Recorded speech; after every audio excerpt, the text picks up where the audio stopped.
everybody, Jeff Cowan here from Jeff Cowan's Pro Talk, and I'm back with the latest edition of my podcast entitled Right Service, Write Your Own Paycheck, the path to making over $100,000 a year when writing service in the automotive industry. And you know, at this very recording, just over 20% of you that live in the United States of America, Canada, and Australia doing that job are doing just that. You're making $100,000 a year or more. But that means that nearly 80% of you doing that job are not. So what are we going to do about that? Well, I think you're doing the smartest thing you could be doing right now, and that's listening to or watching me on this podcast. As a matter of fact, I think it'd be a great idea if you went to my website, automotiveservicetraining.com, watch the past podcasts there, watch the other videos, read the articles, read the blogs, and between all of that and this, you will find all the techniques, word tracks, and processes you need to put yourself in that $100,000 a year club. And if you're a business owner or a service manager, you'll find the information you need to put your team on top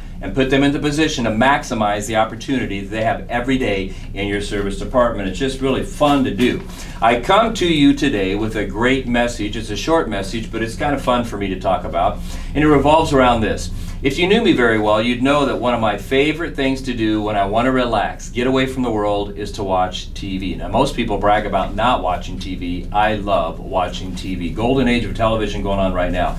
And one of my favorite things to watch are detective shows. And the other night, I was watching a older detective show, and it was pretty funny. And we got down to the very end of this episode. It's the climax, right? I mean, everything's happening, the tension's there, and let me set the scene for you. On one side of the door, we got two young rookie cops with an old sergeant, guns drawn, and they're yelling through the door at a very bad guy who's on the other side of the door with a bigger gun, and he's got it drawn, pointed toward the door.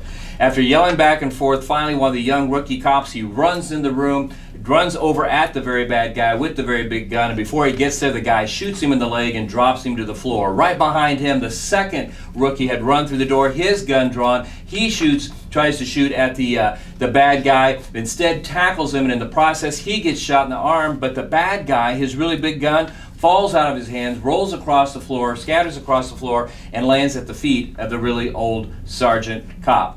And the sergeant picks up the gun, looks at the young two rookies and the very bad guy and says, you know, sometimes it pays to be the slowest guy in the room.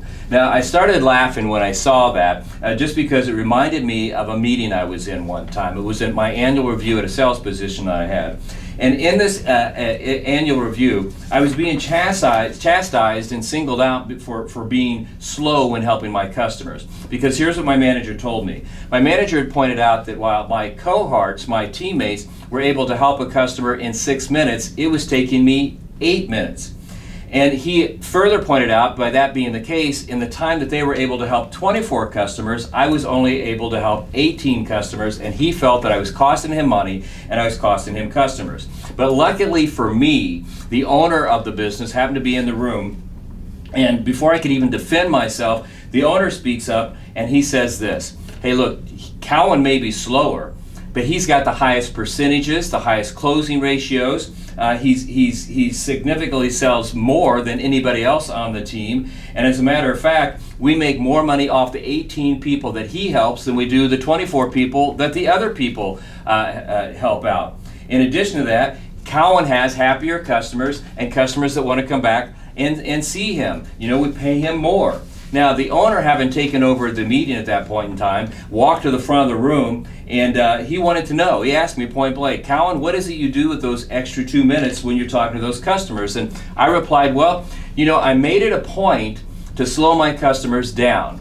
And he asked why. Okay, slow them down so they could talk more. That's what I told him. I slowed them down so they could talk more. And the owner says, well, why would you do that? And I simply said, well, you know, I found that if I get my customers to slow down and they talk more, I get more information. More information allows me to deliver to them what they truly want and what they truly need.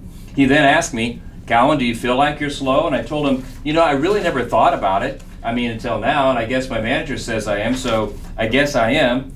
And then the owner said this, and I'll never forget it. Well, Mr. Cowan, he said, you may be slower, but based on what I'm paying you personally compared to the other people that you work with, I would say that it pretty much pays to be the slowest guy in the room. He started laughing. Before he left the room, he gave me 1% more commission above and beyond what everybody else made, and he shook my hand and again walked out the door. And looking back, I got to think that owner was right, because it wasn't the last time I was told I was slow in helping customers.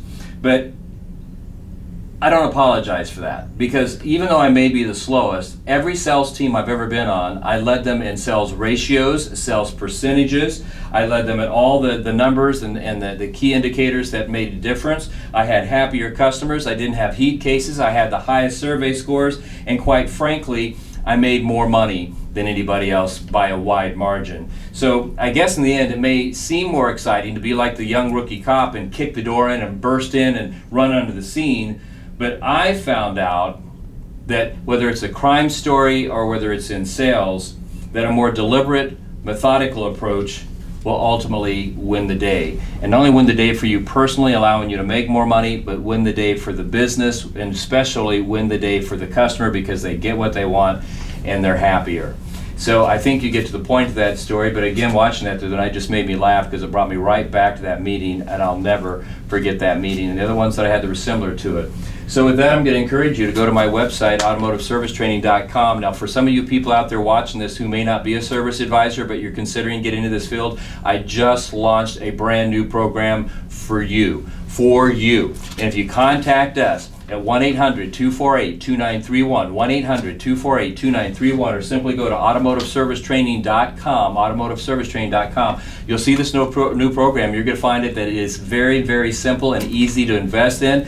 We're not talking about a huge investment here, and we can show you how to do the job that I talk about so much on this podcast that would put you in the realm of being able to make a minimum on average, $72,000 a year. And again, we got over 20% of the people making over $100,000 a year. If you're a business owner, I got a new program for you too, so I can help you maximize the opportunity that you and your team have. But so go to that website, automotiveservicetraining.com. Call me at 1-800-248-2931, and anybody picks up that phone, we can show you what we can do, because we are badasses at Jeff Cowan's Pro Talk. We get this done. I got the best trainers working for me. I got the best content, and nobody gets results like we get. And if you're brand new thinking about getting in this field, I will not only show you how to do the job, I will show you how to get hired at one of the 25,000 openings across the United States of America right now, people that are looking for service advisors. So with that, Jeff Cowan here. Thank you for watching. Thank you for listening. I'll be back soon with another podcast. Until then, you make it a great day, a great week. God bless you all.